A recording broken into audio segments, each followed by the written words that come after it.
Thanks for clicking on the webcast. I'm Laura Queso. Here's the latest from WENY-TV News and the Star-Gazette. Well, just when we thought the case was a done deal, we have a new development in the trial for double murder suspect John DeCisti. According to our media partner WBNG, his attorneys are trying yet again to have him declared incompetent. A month ago, Bradford County Judge Jeffrey Smith declared DeCisti competent to stand trial despite suffering dementia. But with the new judge now presiding, defense attorneys have entered another motion to reconsider. 75-year-old DeCisti was transported to and from the courthouse Thursday in a stretcher by ambulance and seated in a wheelchair. DeCisti was arrested in December of 2010 for the shooting deaths of his cousin Carol Keefe and her husband David. Fire broke out last night at a wood pellet business in Bradford County. The fire happened at Barefoot Pellet Company on Route 14 in Troy. Troy Fire Chief Roy Vargson says he believes a front loader started the fire before spreading to piles of sawdust. It took fire crews about an hour to get everything under control. Vargson says the owner hopes to clear out the building this morning and be back in operation by the afternoon.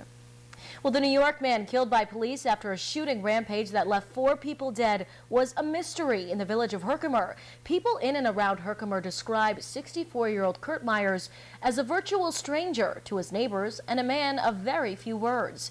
Meyer was holed up in a small, cluttered room in an abandoned bar when he died in a shootout with police SWAT teams.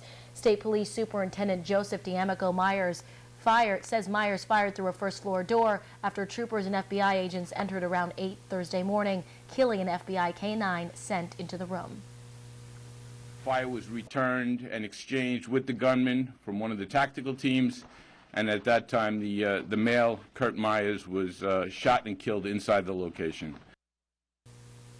He says police still don't know why Myers went on the shooting rampage. His death ended a nearly 19-hour standoff that began after police say he killed 4 men and wounded 2 others at a barbershop in Mohawk and a car care business in Herkimer.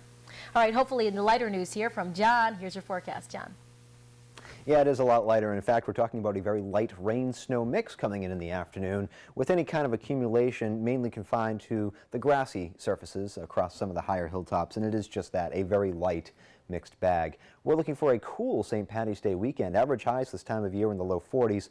We'll be hard-pressed to get above the mid and upper 30s all weekend long, with St. Patty's Day itself looking like the better of the 2 days. And we have a messy storm heading our way next week. Looks like a combination of snow and rain and back to snow.